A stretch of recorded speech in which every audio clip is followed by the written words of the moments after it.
जलती क्षमा देती है प्रेरणा रोशनी के लिए, बहती हवा देती है प्रेरणा जिंदगी के लिए, जीवन वो जो बने प्रेरणा किसी के लिए। प्रेरणा कार्यक्रम में आप सभी का हार्दिक स्वागत है। मित्रों, इस कार्यक्रम में हम कुछ ऐसी हस्तियों से आपको रूबरू करवाने जा रहे हैं जिन्होंने अपना संपूर्ण जीवन ईश्वरीय सेवा अर्थ अर्पित कर दिया, जिन्होंने न स्वयं अपने आप को ईश्वर के रंग में रंगा बल्कि लाखों आत्माओं को आध्यात्म के पथ पर चलने के लिए प्रेरित किया। ये कार्यक्रम ऐसी ही महान विभूतियों को अर्पित है, समर्पित है। प्रेरणा।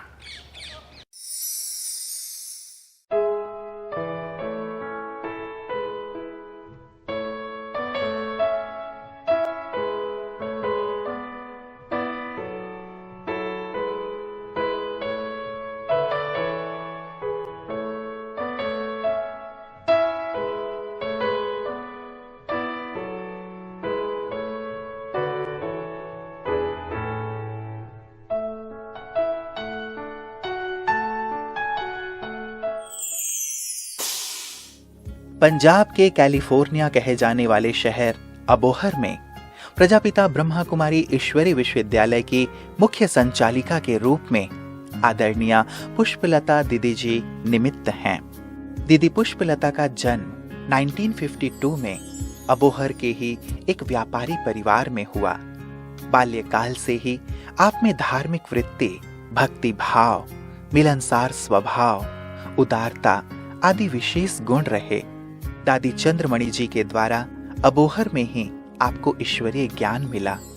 1969 में आपको संस्था के मुख्यालय माउंट आबू में संस्था के संस्थापक पिताश्री ब्रह्मा बाबा से मिलने का सौभाग्य प्राप्त हुआ। बाबा की दिव्य पालना व दादियों के दिशा निर्देश में आपने 1970 से बठिंडा, चंडीगढ़, अमृतसर आदि स्थानों पर अपनी सेवाएं दी और 1975 से अबोहर में ही रहकर ईश्वरीय सेवाओं का कार्यभार संभाला। समाज कल्याण अर्थ आपने रथ यात्रा, भारत एकता युवा पदयात्रा, स्वच्छ भारत अभियान, युवा जागृति अभियान आदि प्रोग्रामों का आयोजन किया। आपके नेतृत्व में 500 से भी अधिक विद्यार्थी ईश्वरीय ज्ञान और योग के मार्ग पर चलते हुए अपना जीवन धन्य धन्य बना रहे हैं। हमारा जो परिवार था वो बहुत भक्ति भाव वाला था। बिना ईश्वर को याद किए पानी भी नहीं पीते थे। तो ऐसे ही हमारा जीवन था। पूरा परिवार ही मतलब कि इस ढंग का ही था। तो अचानक एक दिन हमारा यहाँ 1969 में माँ लक्ष्मी की पूजा का दिन आया। हम पंडितानी को बुलाने के लिए गए थे। तो पंडितानी कथा के लिए ही गए थे। तो कथा हमारे घर में जब तक नहीं होती तो फिर हम लोग भोजन नहीं कर पाते। तो मैं ही गई थी। तो उसी में ही हमारा एक छोटा सा आश्रम था। तो उसमें ही हमें वहाँ जो बहनें रहती थी उन्होंने हमें बुलाया और हमें ज्ञान सुनाने लगी। जब उन्होंने ज्ञान सुनाया तो उस समय हमने कहा कि भी अभी तो हम नहीं सुने, कल आएंगे, तो अभी तो हम जाते हैं। तो हमने उनकी 2-4 बातें सुनी। तो जब घर गए तो उनकी बातें जो है वो हमें खींचने लगी। उनको हम बोल के आए थे कल हम जाएंगे, आएंगे आपके पास। तो जब गए तो दूसरे दिन फिर उनका ज्ञान सुना। 5-6 दिन ऐसे रोज जाते गए, ज्ञान सुनते सुनते सुनते सुनते। जब हमें योग में बिठाते थे तो योग इतना अच्छा लगता था, ज्ञान की बातें तो इतनी अच्छी कम ही लगती थी। क्योंकि हमने शायद 1-2 बार उनसे ये बहस भी की। कृष्ण का जन्म उन्होंने सतयुग में बताया तो भक्ति में हम द्वापर में समझते थे। तो हमारा थोड़ा भक्ति में अहंकार भी था कि ये क्या ज्ञान सुनाएंगे, तो ये तो सतयुग में बता रहे हैं। फिर भी हमने कहा हमने जाना जरूर है। तो उनकी हमें पता नहीं क्यों ऐसी खींच होती थी अंदर से। तो रोज हम उनके पास जाने लगे। जाते जाते धीरे धीरे हम ध्यान में जाने लग गए। तो बाबा के साथ हमें योग इतना अच्छा लगता था, कितने घंटे बैठ जाते थे। सुबह अमृत वेले 2:30 बजे उठ जाते, बाबा से बातें करते। ऐसे करते करते थोड़ा ऐसा टाइम आया कि हमने कहा कि हमने अभी ऐसी जीवन अपनानी है। तो हमारे घर वाले जो हैं वो तो इन बातों के लिए तैयार ही नहीं थे। तो हमें जो बहनों की प्योरिटी वाली लाइफ थी, हमें वैसे भी दुनिया में हम फैशनेबल जरूर थे, फैशन वगैरह हमारा मन बहुत था, लेकिन जब हमने उनकी सादगी देखी तो सादगी की तरफ हम इतने आकर्षित हुए। तो हमने वो धीरे धीरे वो सारी चीज़ें अपने उतार के घर वालों को दे दी। हम जेवर वगैरह जो पहनते थे उस दुनिया में मतलब बिल्कुल ही जाने का था ही नहीं। तो बस फिर हम आश्रम पर जाते जाते थोड़ा थोड़ा हमारी नींव जो है ना ऐसे मजबूत होने लगी। हमने अपने अंदर में धारण कर लिया, परिवार वालों को तो नहीं बताया। फिर थोड़े दिनों के बाद हमारा बिठंडा में जाना हुआ। बिठंडा में गए, वहाँ एक छोटी बहन थी, कैसे वो वीरवार का दिन था, भोग लगाने के लिए गई, थाल लेके गई। हमारी आंखों में इतने आंसू कि बाबा हम भी ऐसी लाइफ अपना सकते हैं। तो बस बाबा से बातें कर रहे थे, इतने में एकदम इतने आंसू। दीदी ने कहा क्या हो रहा है पुष्प बहन आपको? मैंने कहा पता नहीं दीदी, मैं आपके पास रहना चाहती हूँ। तो दीदी ने कहा कोई बात नहीं, जब भी आप आओ, आपका घर है। तो मैंने कुछ दिनों के बाद उनसे कहा कि मुझे ऐसे ऐसे वहाँ जाना है। तो कहते जाना है तो हमेशा के लिए जाना, घर पे वापस नहीं लौट के आना। मैंने कहा ठीक है।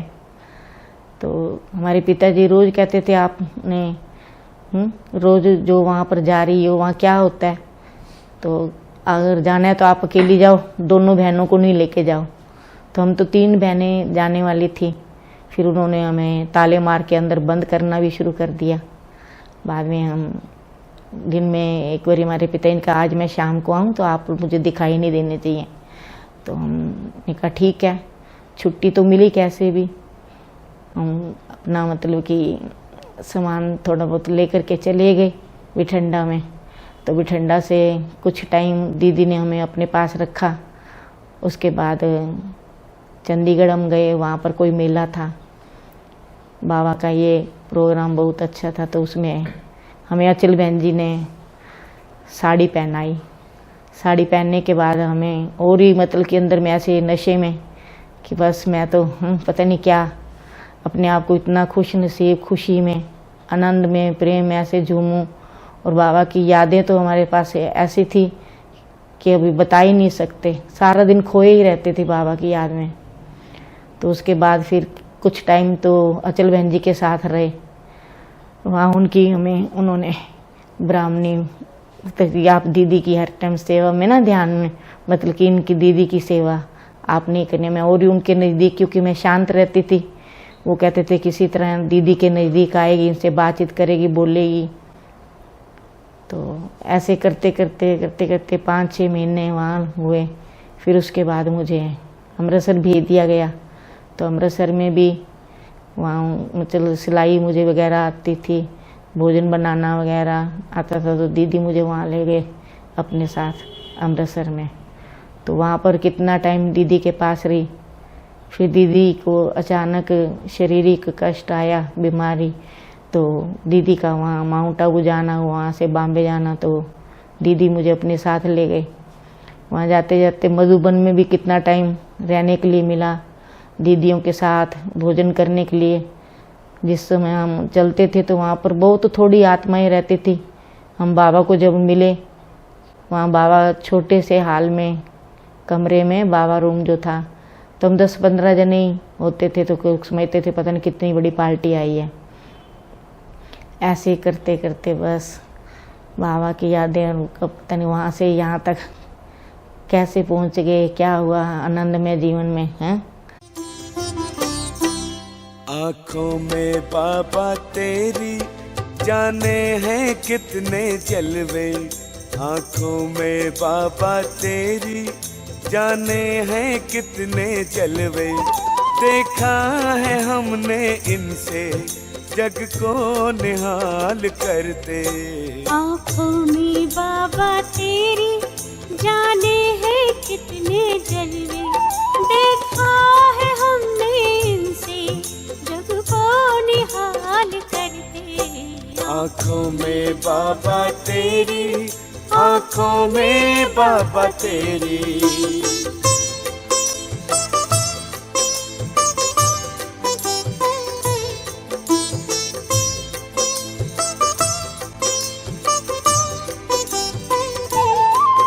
भगवान को भी बाबा आंखें तेरी लुभाई, भगवान को भी बाबा आंखें तेरी लुभाई। बरसा रही है इनसे अब रहमते खुदाई। मधुबन कितना मधुर मधुर है, मधुबन कितना मधुर मधुर है, सदा ये आँखों में छाया है, सदा ये आँखों में छाया है। दिलवाला मधुबन का बाबा, दिलवाला मधुबन का बाबा दिल में समाया है। मधुबन कितना मधुर मधुर है, मधुबन कितना मधुर मधुर है। परम पिता शिव रोज यहाँ आकर ब्रह्मा के तन में, परम पिता शिव रोज यहाँ आकर ब्रह्मा के तन में, मुरली की मीठी मीठी तान सुनाते, मुरली की मीठी तान सुनाते। नैनों से छलका सागर का प्यार, नैनों से छलका सागर का प्यार, भूलता है नित्य नया रंग, भूलता है नित्य नया रंग। बच्चों के जीवन में दिलवाला मधुबन का बाबा, दिलवाला मधुबन का बाबा दिल में समाया है। मधुबन कितना मधुर मधुर है, मधुबन कितना मधुर मधुर है। तो फिर धीरे धीरे शारीरिक बीमारी मुझे भी आई, मुझे फिर कुछ टाइम घर पे आना पड़ा। घर आई यहाँ पर, फिर इन्होंने मतलब कि यहाँ से मैं इन लोगों को जिस आश्रम में रह रही हूँ जिन्होंने दिया है, तो उनको मैं माउंट आबू लेके गई योग शिविर के लिए। और उन्होंने मतलब वहाँ कहा कि हमें अबोर के लिए ऐसे ऐसे आश्रम के लिए यही बहनें चाहिए। तो वहाँ यहाँ आश्रम स्थापन पहले से ही था, लेकिन किराए पर कोई भी मकान नहीं देता था। तो दीदी दादी ने कहा कि यहाँ पर ही रहो, और यहाँ रहना पड़ा। और उससे हम यहाँ रह रहे हैं, और बाबा की यादें तो हैं ही, और बस हर टाइम बाबा ही बाबा, अब यही हैं साथ रहे। पहले शुरू में तो माउंट आबू में बहनें, जैसे सिंधी बहनें हमारी, वो वहाँ पर लेटर वगैरह लिखती थी, तो उसमें हमारा समाचार देती थी कि ऐसे ऐसे 3 कुमारियाँ हैं, बहुत अच्छी हैं। तो वहाँ से जब लेटर आया तो उसमें ये लिखा हुआ था, मेरा नाम जो था पहले शांति था, घर में पम्मी कहते थे, तो मेरा नाम बाबा ने पुष्पलता नाम रखा, वहाँ से नाम उन्होंने दिया। तो अभी मुझे पुष्पलता ही कहते हैं। फिर जब मैं ध्यान में, धीरे धीरे मेरा ध्यान में ऐसा पाठ हुआ, कोई शरीर छोड़ता था, कुछ होता था, तो पहले से ही जैसे बाबा को भोग लगाती थी, तो बाबा 1 सेकंड में ही सामने आकर के भोग स्वीकार करके जाते थे। ऐसे ऐसे मतलब अभी भी वो चीज़ नहीं है जो मुझे लगातार 15 साल तक साक्षात्कार वगैरह बहुत हुए हैं, जिसका अंदर से टेस्ट है। आज भी मैं उसी ध्यान में ऐसे ऐसे चली जाती हूँ कई बारी हैं। वही मतलब कि बाबा की यादें, वही चीज़ें, मधुबन दादी दीदियों का प्यार, इतना स्नेह, और इतना स्नेह प्यार उन्होंने ऐसा दिया कि खींचे चल आगे बढ़ते गए।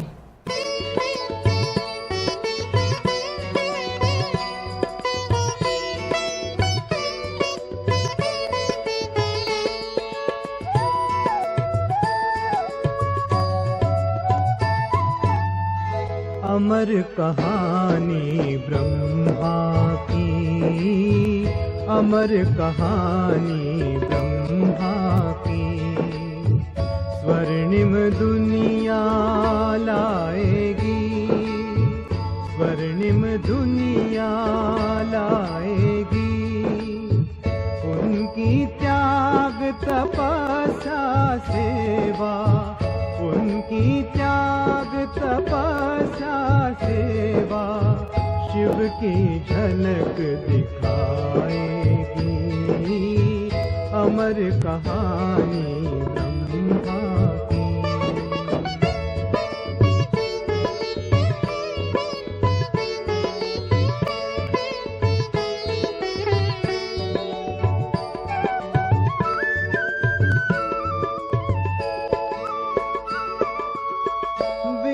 शांति की क्रांति इस धरती पर लाई, बदलेगा इतिहास विश्व का ये धरती ने अंगड़ाई। लेकर झंडा हाथ में शिव का, लगा विश्व कल्याण में। लगा दिया तन मन धन अपना मानव के उत्थान में। हो संसार परिवर्तन अब, हो संसार परिवर्तन अब। कली कली अब मुस्काएगी, अमर कहानी ब्रह्मा की।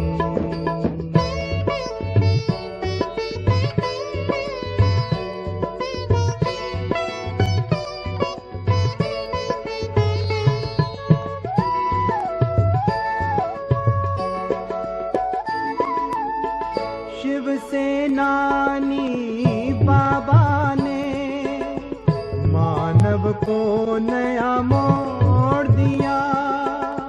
जाति भेद और धर्मों के बंधन सारे तोड़ दिए। करते जो दूर ईश्वर से उन राहों को छोड़ दिया। हम हैं एक पिता के बच्चे, प्यारा रिश्ता जोड़ दिया। दी है कुर्बानी जिन्होंने, दी है कुर्बानी जिन्होंने, सबके जुबान पर आएगी अमर कहानी ब्रह्मा की।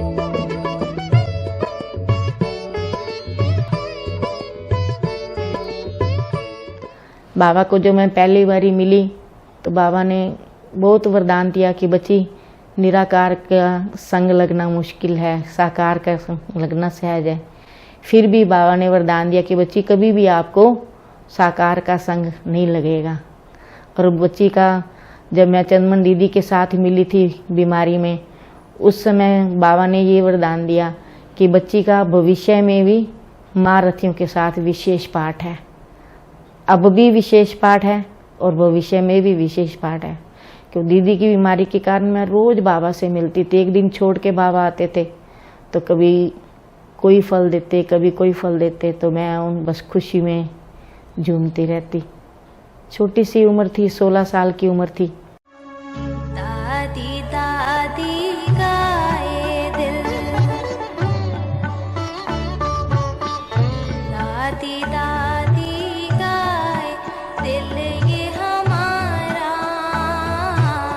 कोई नहीं तुम सा प्यारा, कोई नहीं तुम सा प्यारा।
शुरू शुरू में जब मैं सर्विस में आई तो मुझे इतना खास कोर्स भी नहीं कराना आता था।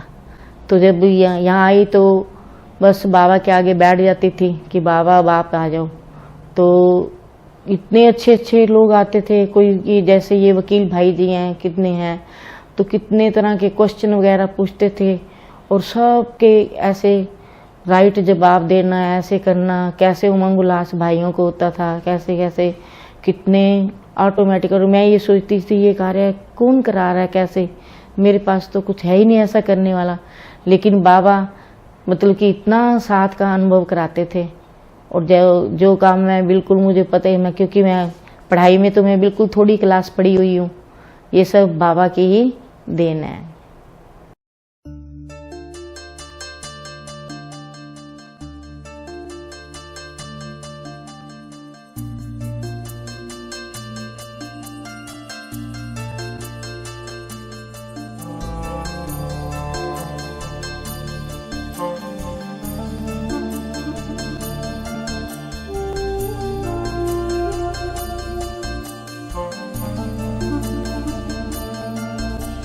झलक तुम्हारी ओ प्यारे भगवन, पलक में भर के दिखा रहे हम, फलक से हम यही गा रहे, कराने वाला करा रहा है, करनहार हम किए जा रहे। झलक तुम्हारी ओ प्यारे भगवन, पलक में भर के दिखा रहे हम, फलक से हम यही गा रहे, कराने वाला करा रहा है, करनहार हम किए जा रहे, करनहार हम किए जा रहे। ओ झलक तुम्हारी ओ प्यारे भगवन।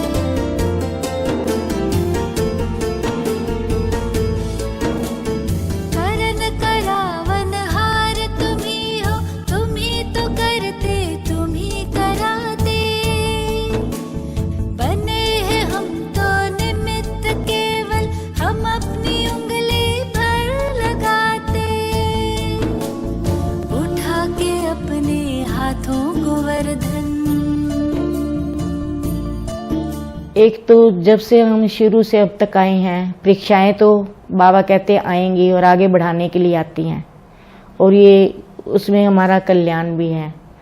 तो एक तो अमृत वेले का योग मैं सभी बहन भाइयों को कहती हूँ कि कभी मिस ना करो। हमारा जब से हम अभी तक ज्ञान में चल रहे हैं, कभी भी अमृत वेला हमारा मिस नहीं हुआ। और कभी कभी तो हम 2-2:30 बजे भी उठ जाते हैं, और कोई भी परीक्षा आती है उससे पहले हमें बाबा शक्तियों से भरपूर कर देते हैं। और एक कभी भी हम मुरली मिस नहीं करते हैं। और मेरा ये नियम रहा है कि मैं मुरली पढ़ने से पहले कभी भी पानी का भी सेवन नहीं किया होगा। थोड़े से ये संस्कार पहले के अभी तक भी हैं। और मैं सभी भाई बहनों के जिसके जीवन में अमृत वेला है, बाबा की याद, वो भी पावरफुल याद वाला हो। ये नहीं है कि हम उठ के बैठ गए हैं, और उसके साथ बाबा की मुरली कभी भी हमारी लाइफ के अंदर मिस ना हो। मैं तो कहती हूँ 3-4 बारी तो मुरली जरूर पढ़नी चाहिए। और रात को भी हमारा नियम था कि हम कभी भी मुरली बिना पढ़े नहीं सोते थे। और यही मैं अपने भाई बहनों को भी कहती हूँ। और यहाँ जो हमारे जितने भी भाई बहन हैं, और उन सब को भी हमारे साथ उनका स्नेह है ही, हमारा भी उसके साथ। हमें तो उनसे कभी भी ये दूसरापन नहीं, जो भी भाई आता है, जो भी आते हैं, हमें एक अपना परिवार सा लगता है। तो पुष्प दीदी ने जो मुझे ज्ञान योग की शिक्षा दी और उनकी पालना से और उनकी प्रेरणा से मेरी सारी टेंशनें दूर हो गई और आज मैं इस योग्य बना हूँ कि मैं अपनी प्रैक्टिस कर रहा हूँ। उस वक्त मैंने ये सोचा था कि मैं अपनी एडवोकेट का लाइसेंस भी नहीं लेने जाऊँगा और मैं प्रैक्टिस भी नहीं करूँगा। मैं इतने ही टेंशन में था। ये पुष्प दीदी की ही प्रेरणा और पालना से मैं इस योग्य बना हूँ। और दीदी ज्ञान में बहुत हमें अलर्ट और एक्यूरेट रखती हैं। अपने जीवन के अनुभव बीच में मुरली में सुनाकर हमें ज्ञान में आगे बढ़ाती रहती हैं। हम बच्चों के टाइम का और रूटीन का ज़्यादा अपने से भी ज़्यादा अहमियत उसे देती हैं। दीदी ने हर वक्त मेरा साथ दिया। हमेशा उन्होंने मेरे सिर पे हाथ रखा। कभी भी कोई मुसीबत आई तो उन्होंने मुझे कमज़ोर नहीं पड़ने दिया। पुष्प दीदी से मुझे ये प्रेरणा मिलती है कि कैसे अपने जीवन को संपूर्ण पवित्र बनाकर बाबा पर बलिहार करना है। कोई जो भी आत्मा सेंटर पर आती है वो भरपूर होकर जाती है और दुआएं लेकर और दुआएं देकर कर जाती हैं।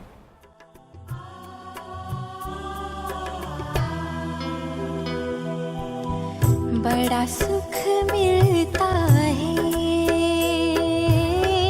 बाबा तेरी यादों में, बड़ा सुख मिलता है बाबा तेरी यादों में। दिल खो जाता है मन मेरा गाता है, दिल खो जाता है मन मेरा गाता है तेरी मीठी बातों में। बड़ा सुख मिलता है बाबा तेरी यादों में, बाबा तेरी यादों में। आंखें बंद कर लो तो तुम नजर आते हो, आंखें बंद कर लो तो तुम नजर आते हो। पल में आकर हमको बाबा, पल में आकर हमको बाबा पास ले जाते हो। देखे नजारा प्यारा प्यारा, देखे नजारा प्यारा प्यारा तेरी प्यारी आँखों में। बड़ा